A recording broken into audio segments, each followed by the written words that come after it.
चालुक्यजी, नितीन काळे, अनिल काळे, बाळासाहेब आणि सर्व पत्रकार भाव आणि भगिनी, खरं तर आज तुम्हाला एका वेगळ्या विषयावर, म्हणजे विषय तुम्हाला माझं माहीतच आहे, परंतु तरी पण त्या विषयामध्ये आणखीन सध्या काय चालू आहे हे सांगण्यासाठी आपल्याला निमंत्रित केलंय.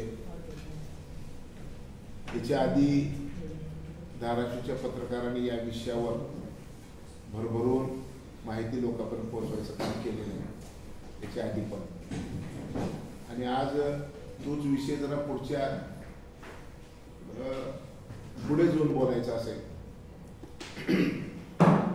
तर आजची परिस्थिती सांगतो तुम्हाला. आज दोन डोळे, दोन कान, दोन हात आणि दोन पाय ज्यांना आहेत अशा सगळ्यांची झोप उडायसारखी परिस्थिती जगभर तयार झाली आहे. थोडक्यात सांगायचं म्हणलं तर 18 डिसेंबर हा दिवस तुम्ही बघितला असेल पण तुम्हाला लक्ष देत नसेल तर 18 डिसेंबरला तामिळनाडू मध्ये तुतीकोरीन नावाच्या जिल्ह्यामध्ये पाऊस पडलं 935 मिलीमीटर. आपल्या धाराशिव जिल्ह्याचं वार्षिक पर्जन्यमान माझ्या माहितीप्रमाणे कदाचित 700 असेल.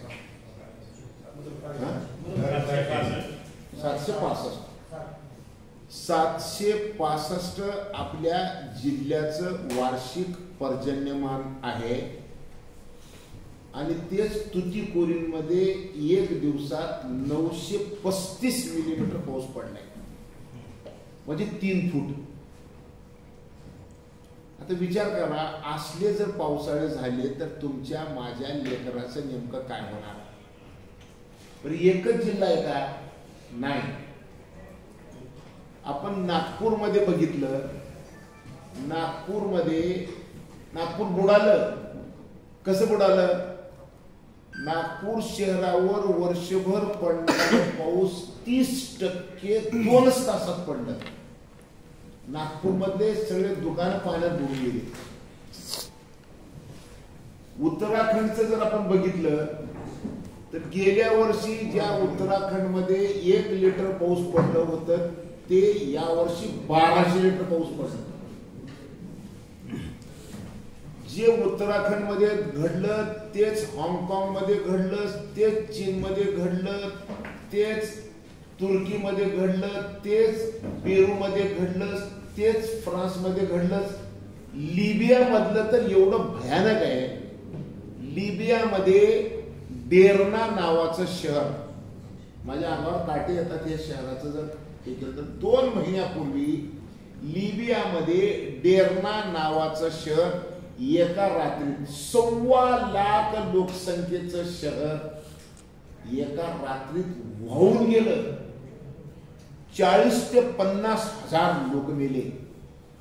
लिबिया सरकारने जगाला विनंती काय करावी तर आम्हाला डेड बॉड्या ठेवण्यासाठी प्लॅस्टिकच्या बॅग द्या. आणि मग एवढं पाऊस का पडलं? ज्यावेळेस अभ्यास केला तर 18 महिने पडणारा पाऊस 1 दिवसात पडला.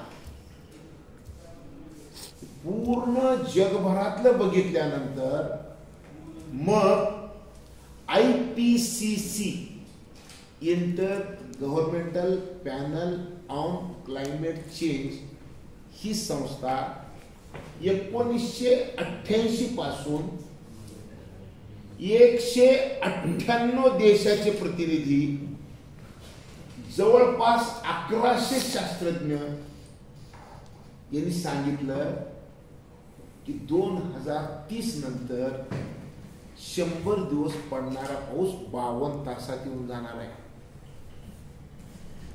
2030 नंतर वर्षातून 100 दिवस पडणारा पाऊस 52 तासात येणार आहे असं IPCCने सांगितलं.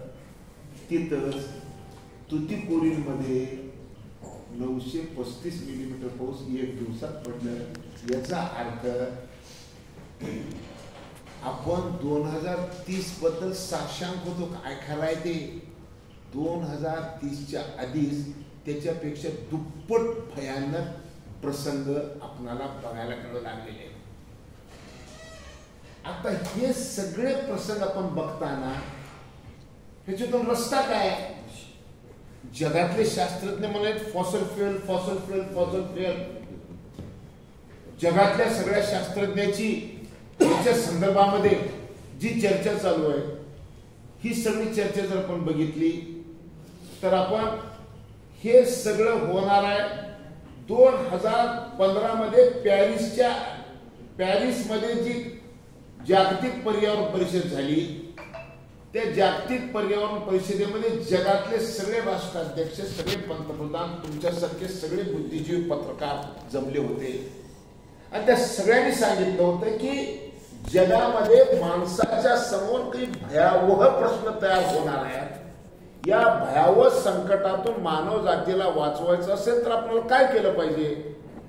तर जगातल्या तज्ञांनी सांगितलं होतं की आपण डिझेल, पेट्रोल, कोळसा जाळायचं बंद करावं लागणार आहे आणि झाडं लावावं लागणार आहे, तरच आपण वाचणार आहे, नाहीतर नाही।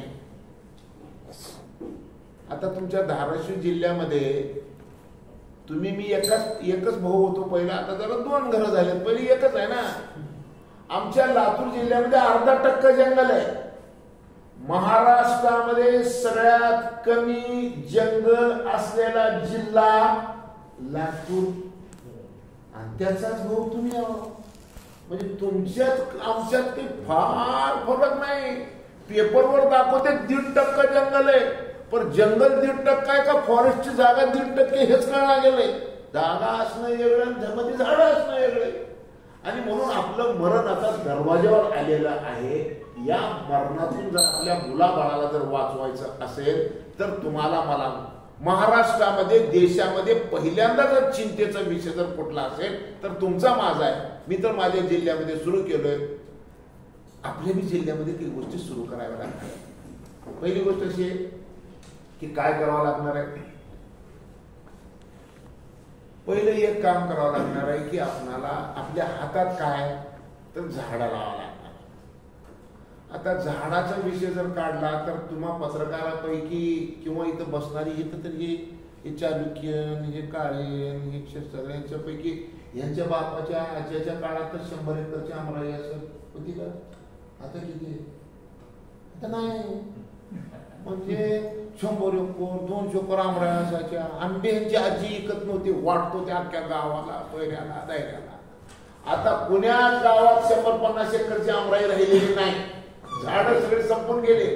पहिलं लोकसंख्या कमी होती, रानं भरपूर होते म्हणून झाडं होते। आता लोक लई झाले, जमीन कमी झाली म्हणून आता झाडं संपून गेले। आता प्रत्येकाला आपल्या आपल्या पोटच्या माकडाची चिंता आहे, तर रानातल्या माकडाला कोण जागा देणार आहे? आपल्या शेतात झाड नको, झाड आलं की वानेर येईल, माकड येईल, मोर येईल, चिमणी येईल, कावळा येईल, बदक येईल, आपल्या सगळ्या पिकाची हानी होईल। पण आता झाड कुणाला नको आहे? अरे झाड नको आहे तर मग जगचाल कसं? अन्न पहिलं जर माणसाला विचारलं तर माणसाच्या गरजा काय तर अन्न, वस्त्र आणि निवारा म्हणत होतो आपण। आता अन्न, वस्त्र, निवारा जर आपण म्हणत होतो तर आता अन्न 8 दिवस नाही खाल्लं तर चालतंय। वस्त्राचं तर लई आवड झाले, मुंबईत गेले की वस्त्रच नाहीत लोकांच्या अंगावर, म्हणजे बगर वस्त्राचं बी चालतंय। महिनाभर अन्न नाही मिळालं तर चालतंय, बगर वस्त्राचं चालतंय। निवारा 5 स्टार हॉटेलमध्ये झोपला काय आणि बस स्टँडच्या शेडवर झोपला काय ते बी चालतंय, पण बगर ऑक्सिजनचं चालतंय का? नाही। ऑक्सिजनला आपल्या पूर्वजांनी नाव केलं प्राणवायू, म्हणजे घरला जाऊन श्वास घेऊन येतो म्हणलं तर मी चलत नाही, इथंच बाजार होते आपला। त्याच्यामुळे सगळ्यात महत्वाची वस्तू हे ऑक्सिजन आहे आणि त्याच्याबद्दलच आपण सगळे अनभिज्ञ, आपल्याला कोणालाही ऑक्सिजनचं काही घेणं देणं नाही। कोविड सेकंड मध्ये आपली सगळ्याची अकली ठिकाणावर आल्या आणि ऑक्सिजनची गरज असती हे पहिल्यांदा कळलं। 1% लोकांना कोविड झालं तर जगभरातून ऑक्सिजन आणलं. 1% लोकांना कोविड झालं तर जगभरातून ऑक्सिजन आणलं. ऑक्सिजनचं आलेलं टँकर हॉस्पिटलच्या पाईपला जोड कोंबड्या मेल्यावर फुटू फुटू फुटू 500 लोक मेलेले आपण बघितलेले. एवढी ऑक्सिजनची गरज आहे. ऑक्सिजन तयार करायची मशीन जगात कुणीही शास्त्रज्ञांनी अजून शोधून काढलेली नाही.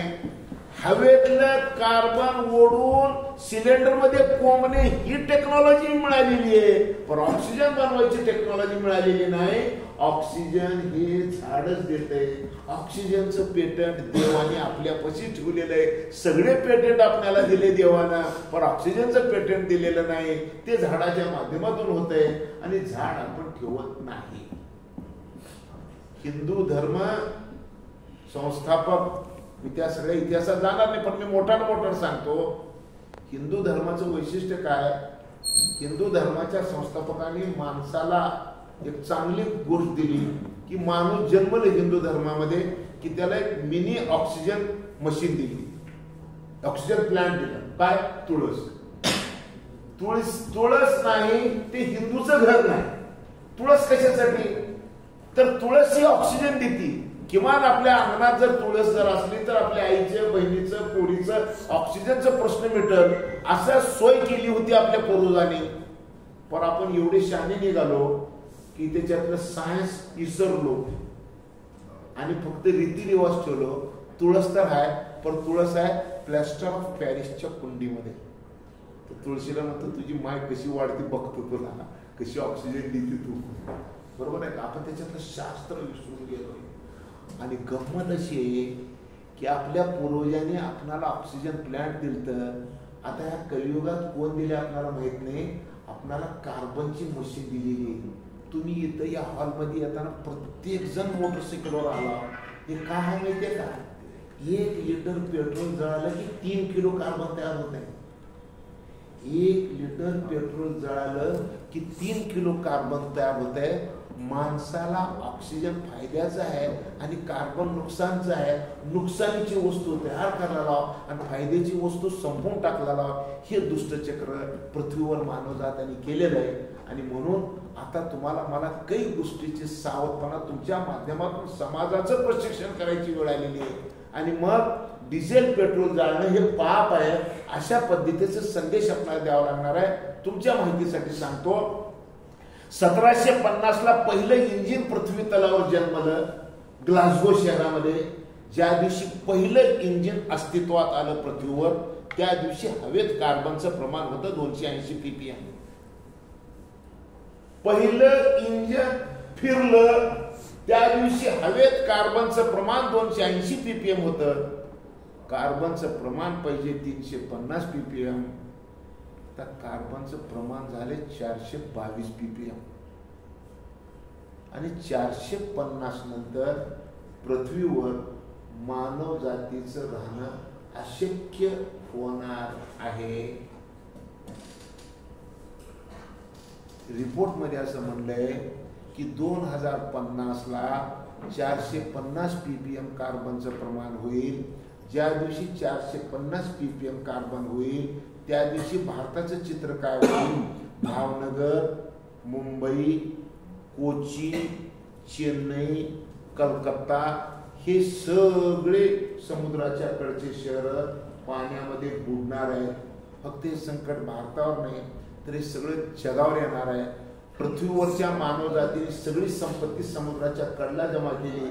चाहे ते सिडनी असो, चाहे ते न्यूयॉर्क असो, चाहे ते लंडन असो, चाहे ते ढाका असो, कोणचंही जगातलं मोठं शहर घ्या ते समुद्राच्या कडलाच आहे. आणि सगळे शहर समुद्र गिळणार आहे. ते म्हणतात तुला भविष्य कळलं का भाड्या? भविष्य नाही कळलं. हवेतलं वाढलेल्या तापमानामुळे जगभरातले हिमनग वितळणार आहे. आणि जगभरातले हिमनग वितळल्यामुळं त्याच्या पाण्याची ते पाणी समुद्राला मिळणार आहे. आणि ते समुद्राची पाण्याची पातळी एवढी मोठी होणार आहे. इंग्लंड देश नामशेष होणार आहे. बांगलादेश, ढाका नामशेष होणार आहे. मलेशिया नामशेष होणार आहे. इंडोनेशिया नामशेष होणार आहे. श्रीलंका नामशेष होणार आहे. 2200 आयलँड समुद्रातले नामशेष होणार आहेत, हे आपल्या डोळ्यासमोर होणार आहे. आणि हे व्हायचं नसेल तर जगातल्या तज्ञांनी सांगितलंय, काय सांगितलंय, की दगडी कोळसा वापरायचा बंद करा. मानव जातीचं पृथ्वीवरचं नंबर 1चं दुश्मन दगडी कोळसा आहे. आणि दगडी कोळशापासून ही वीज तयार होती. हे पंखा असो, हे लाईट असो, काय माईक असो, सगळी ऊर्जा ही दगडी कोळशापासून आहे. जगामध्ये असं सांगितलं जातं, कोळशावर आधारित औष्णिक वीज प्रकल्प बंद झाल्याशिवाय मानव जातीचं अस्तित्व शिल्लक राहणार नाही. का नाही तर 1 किलो दगडी कोळसा जळाला तर 2 किलो 800 ग्राम कार्बन तयार होत आहे. जसं 1 लिटर पेट्रोल जळालं तर 3 किलो कार्बन होत आहे, तसं 1 किलो दगडी कोळसा जळाला तर 2 किलो 800 ग्राम कार्बन तयार होत आहे. जगामध्ये सगळ्यात जास्त प्रदूषण दगडी कोळशामुळे होऊ लागलंय. आता दगडी कोळसा जाळायचा बंद करावा लागणार. आता मी मूळ माझ्या विषयावर येतो. भारत सरकारने सुद्धा दगडी कोळसा वापरावर निर्बंध आणायचं ठरवलेलं आहे. आपल्याकडे सोलर वीज आली, विंड एनर्जी आली, हवेचे पॅनल तुम्ही बघता मोठमोठे इकडं ते आले, सोलर आलं, तरी पण वीज कोळशावर आहेच. मग आता भारत सरकारने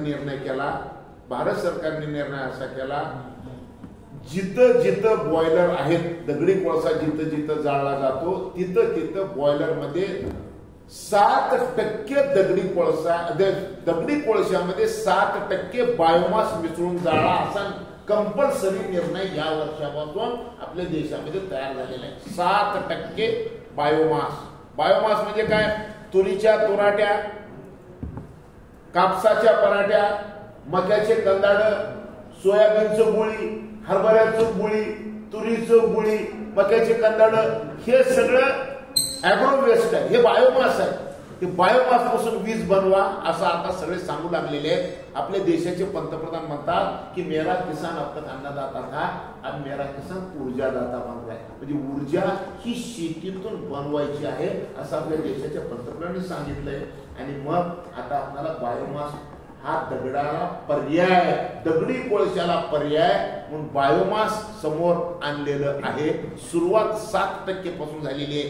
पण या बायोमासचा उष्मांक म्हणजे कॅलरिफिक व्हॅल्यू 2000 आहे. 2000 ते 2200. 1 किलो दगडी कोळशाचा उष्मांक किती आहे? 4000 आहे. दगडी कोळशाची कॅलरिफिक व्हॅल्यू 4000 आहे आणि आपल्या बायोमासची कॅलरिफिक व्हॅल्यू 2000 आहे. 4000चं दुसरं वस्तू आहे का कोणची? आहे. 4000 कॅलरिफिक व्हॅल्यू असलेली वस्तू म्हणजे बांबू आहे. 1 किलो दगडी कोळसा जाळला तर 4000 उष्मांक आहे. 1 किलो बांबू जाळला तरी 4000 उष्मांक आहे. 1 किलो दगडी कोळसा जाळला का 1 किलो बांबू जाळला. मग नॅशनल बायोमास मिशन कडून बांबूला बायोमास म्हणून मी मान्यता मिळवून घेतली 1 वर्ष हैराण होऊन. आणि आता तुम्हाला माहिती सांगतो की नॅशनल बायोमास मिशनच्या प्रमुखाला मी विचारलं की आता दगडी कोळशाबरोबर 7% बायोमास मिसळायचा असेल तर आपल्या देशाला बायोमासची गरज किती आहे? त्यांनी सांगितलं 700 lakh metric ton. 700 lakh metric ton. आता मिळतंय किती? 2 लाख मेट्रिक टन. बघा, 700 लाख टनाची गरज आहे, 2 लाख मेट्रिक टन मिळतंय. म्हणजे याचा अर्थ असा आहे की जर आपली पुढची पिढी जर वाचवायची असेल तर दगडी कोळसा जाळायचा बंद करावा लागणार आहे आणि दगडी कोळशाच्या ऐवजी बायोमास जाळावा लागणार आहे. बायोमास म्हणजे बांबू जाळावा लागणार आहे. म्हणून मी आज आलोय तुमच्याकडे एक गोष्ट सांगायला. ती म्हणजे अशी की आता आपली पुढची पिढी वाचवायची असेल तर आपल्याला ऊर्जा ही बांबूमधून निर्माण करावी लागणार आहे. मी आता आपल्या महाराष्ट्र शासनाचं कौतुक सांगतो. जगामध्ये, देशामध्ये आपल्या राज्याचं नाव आहे महाराष्ट्र. नावच ठेवलं असं मस्त आहे. आपल्या महाराष्ट्राचे मुख्यमंत्री एकनाथ शिंदे साहेब, उपमुख्यमंत्री देवेंद्र फडणवीस साहेब, दुसरे उपमुख्यमंत्री अजितदादा पवार साहेब, तिघांनी एक निर्णय केला की ऊर्जा क्षेत्रामध्ये जे बायोमास लागणार आहे ते सगळे जगाला पुरवायची क्षमता आपल्या महाराष्ट्रात ठेवू शकतो. म्हणून आपल्या महाराष्ट्रामधून आपण एक सुरुवात करू आणि याच्यासाठी जगातलं पहिलं टास्क फोर्स, एन्व्हायरमेंटचं टास्क फोर्स पहिलं महाराष्ट्र शासनाने स्थापन केलं 3 जून 2024 म्हणजे आत्ता. जानेवारी 24 जून म्हणलो जानेवारी सॉरी मला आकडा इकडे झाला. 3 जानेवारी 2024 महाराष्ट्र शासनाने जगातलं पहिलं टास्क फोर्स एन्व्हायरमेंटचं तयार केलं आणि पहिलं अध्यक्ष एकनाथ शिंदे महाराष्ट्राचे मुख्यमंत्री या टास्क फोर्सचे अध्यक्ष आहेत. सह अध्यक्ष 2 उपमुख्यमंत्री आहेत आणि रेव्हेन्यू म्हणजे महसूल मंत्री, त्याच्यानंतर ग्रामीण विकास मंत्री, कृषी मंत्री, आदिवासी मंत्री, जलसंधारण मंत्री, रोजगार हमी योजना मंत्री, नगर विकास मंत्री आणि मी कृषी मूल्य विभागाचा अध्यक्ष. मी त्या समितीला.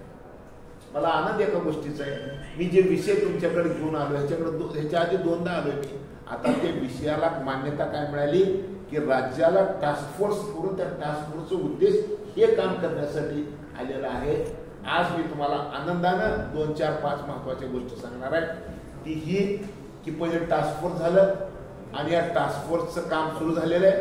टास्क फोर्सच्या वतीनं पहिला निर्णय जे झालाय महाराष्ट्रामध्ये 10 लाख हेक्टर बांबूची लागवड करायची. 10 लाख हेक्टर येत्या 5 वर्षात.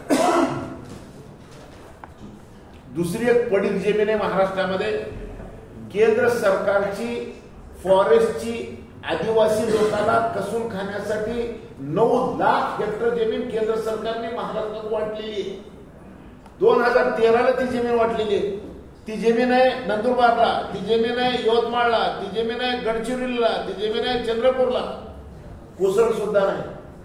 त्या जमिनीत सुद्धा आपण लागवड करू शकतो. 9 लाख हेक्टर शासनाची आहे, फॉरेस्टची नाही, फॉरेस्टची.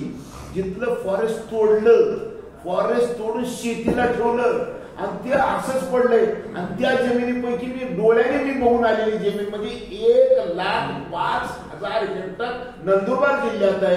ते 1,05,000 हेक्टर पैकी 50,000 हेक्टर तरी जमिनीला मी स्पर्श करून आलोय.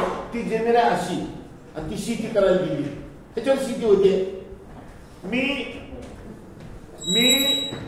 नंदुरबार जिल्ह्यामधला आदिवासी तालुका, नाव मला थोडं नाही, नवापूर नाही, तापी नदीच्या कडला आहे. तर त्या ठिकाणी मी विसरलो, मी आठवतो. त्या ठिकाणी ना नाही, अक्कलकुव्याच्या बाजूला. तर मी त्या ठिकाणी गेलो. 70 गावचे सरपंच आले. मी कोणाला घेऊन गेलो माहितीये? भारत सरकारच्या कृषी विभागाचे कमिशनर प्रभात कुमार यांना मी दिल्लीहून आणलो होतो. त्यांना सगळं दाखवलं. त्या आदिवासी लोकांनी सांगितलं, साहेब इथं बांबूशिवाय दुसरं काही होत नाही, बांबू लावा. आम्ही 5 वर्षापासून म्हणलो, आमचं कोण ऐकणं गेले. म्हणजे लोकांची भावना आहे तिथं बांबू आहे, लोकांना दिसतंय बांबूशिवाय दुसरं काही येत नाही, अधिकारी कोण लावत नाही. आम्ही पहिल्यांदा 70,000 कोटी 700 कोटी रुपयाची योजना त्याच ठिकाणी आम्ही आता मंजूर करून घेतली आणि तिथं काम सुरू करायचं थोड्या दिवसामध्ये. म्हणायचा अर्थ असा की आता टास्क फोर्सचं पहिलं काम 10 लाख हेक्टर शेतकऱ्याच्या जमिनीवर बांबू लागवड करून घेणे आणि 1 हेक्टर जमीन मध्ये बांबू लावण्यासाठी शेतकऱ्याला 7 लाख रुपये अनुदान देणे. कमीत कमी 2 हेक्टर लावता येते म्हणजे 14 लाख रुपये 2 हेक्टरला बांबू लागवडीला रोजगार योजनेमधून शेतकऱ्याला देता येणार आहे. हे जरा लिहा तर शेतकरी तयार होतात. तुम्हाला ऑक्सिजन पाहिजे का सगळ्यांना? तर तुम्हाला जर ऑक्सिजन पाहिजे तर ते ठळक शब्दात लिहा, तर ते बांबू लावतील आणि ते बांबू लावले की तुम्हाला ऑक्सिजन मिळणार. त्याच्यामुळे तुम्ही सगळ्यांनी जरा आपल्या ऑक्सिजनची सोय करा. नंबर 1. नंबर 2, एखादी शेतकरी म्हणला की मला बांबू लावायचा उपर पाणी नाही तर विहीर खंदायचे, 4 लाख विहिरीला अनुदान. एक जर म्हणला विहिरीला पाणी कमी लागले हो मला शेततळ पाहिजे, 6 लाख शेततळ्याला अनुदान. 6 लाख शेततळ्याला, 4 लाख विहिरीला, 7 लाख बांबू लावायला आणि 1 लाख ड्रिपला, 18 लाख. जमीन 6 लाखाची आणि लावायला 18 लाख. असं बी काही ठिकाणी आहे. तर हे पहिल्यांदा आम्ही करून घेतलं. कसं करून घेतलं हे बोलायचं. हे गेल्या वर्षापर्यंत आज अर्ज केला की 1 वर्षानंतर अर्ज मंजूर व्हायचा. आता आपण रोजगार हमी योजनेमध्ये एक कमिटी तयार केली, त्या कमिटीतून केलं. आज अर्ज केले की 8व्या दिवशी मंजूर. 1 वर्षाचा काळ 8 दिवसावर आणलाय. ठीक आहे.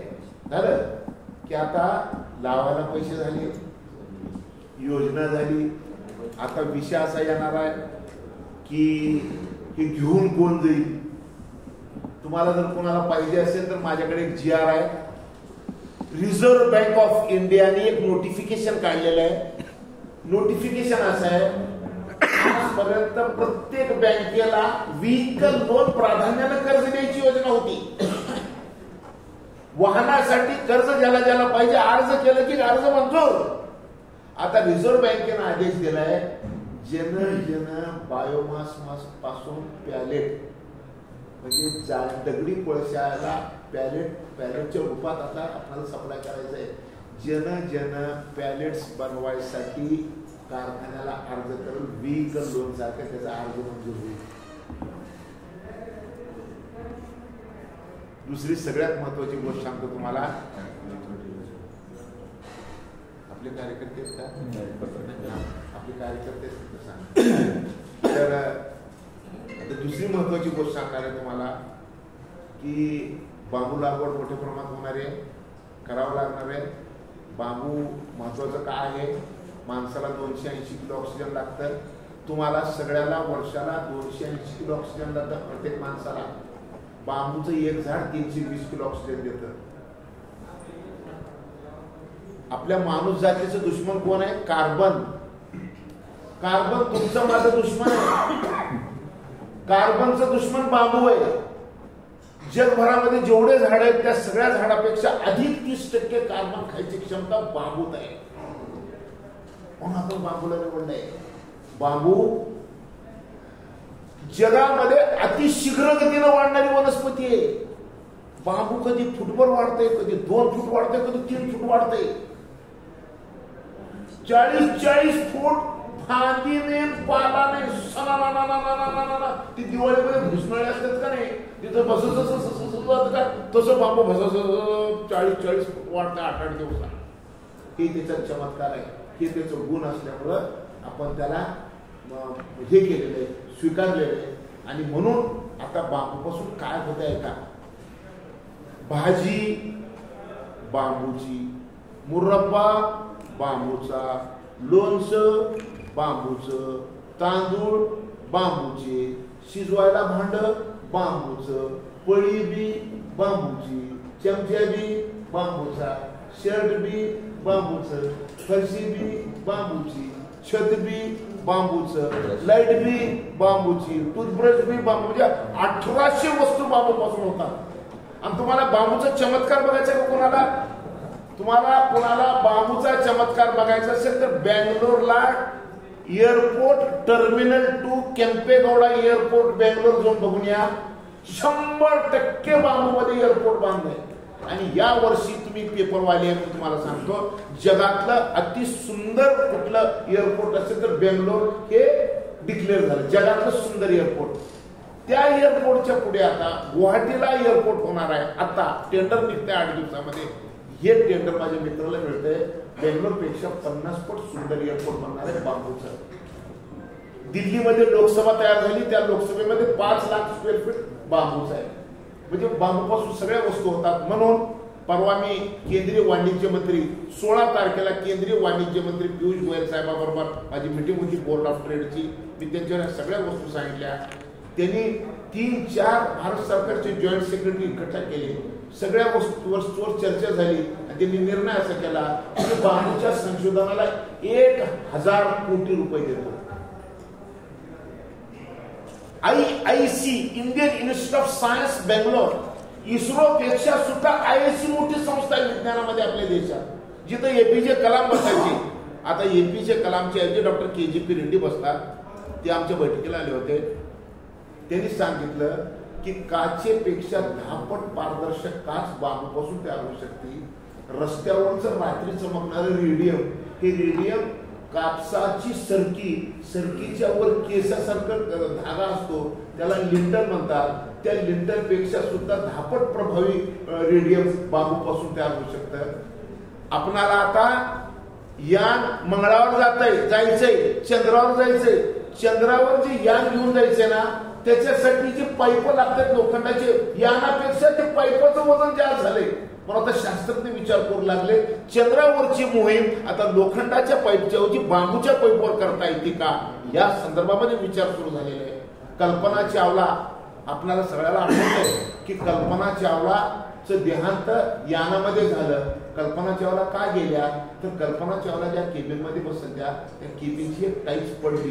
ती टाईट पडल्यामुळं यानातली हिट आली त्या केबिनमध्ये आणि त्यांचं हे झालं.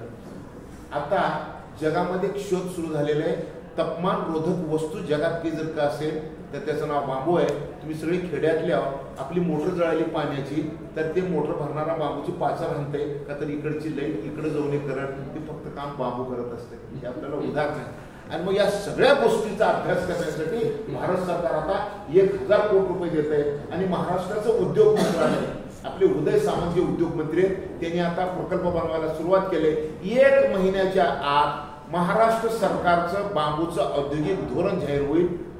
बांबूपासून कपडे बनवायचा कारखाना कदाचित आपल्या भागामध्ये सुरू होऊ शकतो.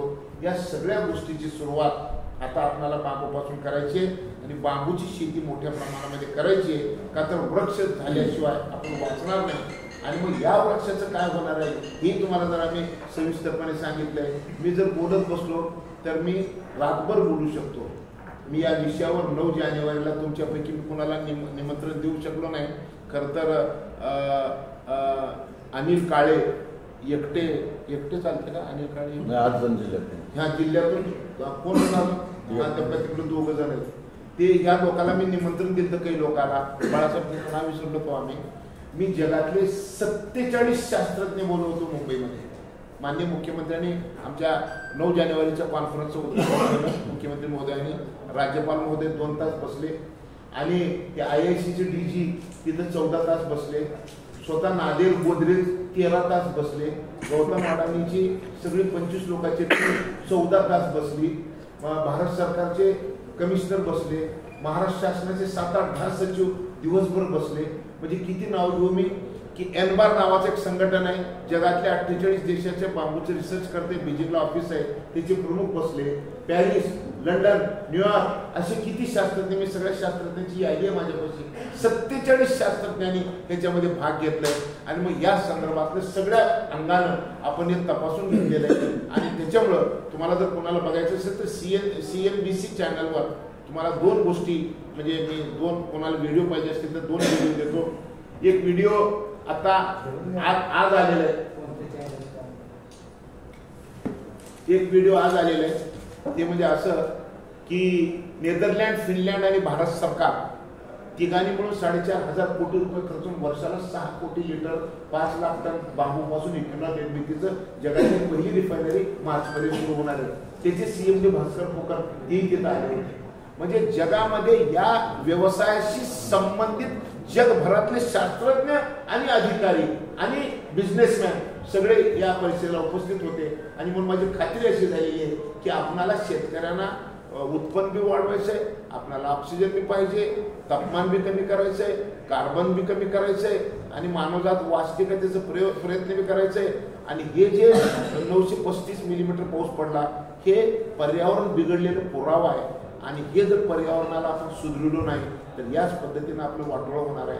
गेल्या 2 वर्षात ढगफुटीपेक्षा कुठलेही सर्व सामान्य पाऊस कधी झालेला नाही. आपल्या लहानपणी काळामध्ये आपण बघितलं की आपल्याकडे नक्षत्रावर पाऊस पडत होता, पडला उतरा भात महिना कुत्रा, पडला मगा ढगाकडे बघा, पडला मस्त शेतकरी झाला मस्त, पडल्या सोयीसाती पिकतील माणिक मोती, पडल्या चित्ती पडतील भीती, आला पोळा पाऊस झाला भोळा, असे नक्षत्र होते. आता 2च नक्षत्र आहेत, ढगफुटी मोगला. हे सगळं आपल्या ताटात आलेलं आहे. ही जर परिस्थिती बदलायची असेल तर तुमच्या माध्यमातून एक चांगलं मॅसेज जिल्ह्यामध्ये जावं लागणार आहे. आज मी तुम्हाला एक महत्वाची बातमी सांगणार आहे, ती अशी, एन्व्हायरमेंटवर जे भयानक तयार झाले, टिरी नावाची एक संस्था आहे जगातली नंबर 1ची या विषयावर काम करणारी. टिरीने काही फिल्म तयार करून दिले, ते फिल्म तुमच्या जिल्ह्यात गावागावात दाखवायचे. त्यासाठी 50 लाख रुपये खर्च करून एक LED बस तयार करून घेतले. ते तुमच्या जिल्ह्याला 1-1.5 महिन्यामध्ये मी लोकार्पण करायला मीच येणार आहे इथे देऊन. म्हणजे तुमच्यावर प्रेम का बरं माहितीये का? तुम्ही दुसरा जिल्हा नाही जो, तुम्ही आम्ही एकच आहे. आम्ही वाचलो तर तुम्ही वाचणार आहोत, तुम्ही मेल तर आम्ही मरणार आहोत, मग तुम्ही मी मरणे ना आम्ही मरणे, म्हणून आपली काळजी आहे. बरोबर आहे का? म्हणून माझं जेवढे काही मरमर आहे ती तुमच्यापासून सांगणे मी सांगायचा प्रयत्न केलाय. याच्यावर जर काही तुम्हाला विचारायचं असेल तर तुम्ही विचारू शकता. मला जे सांगायचं होतं ते माझं सगळं संपलेलं नाही.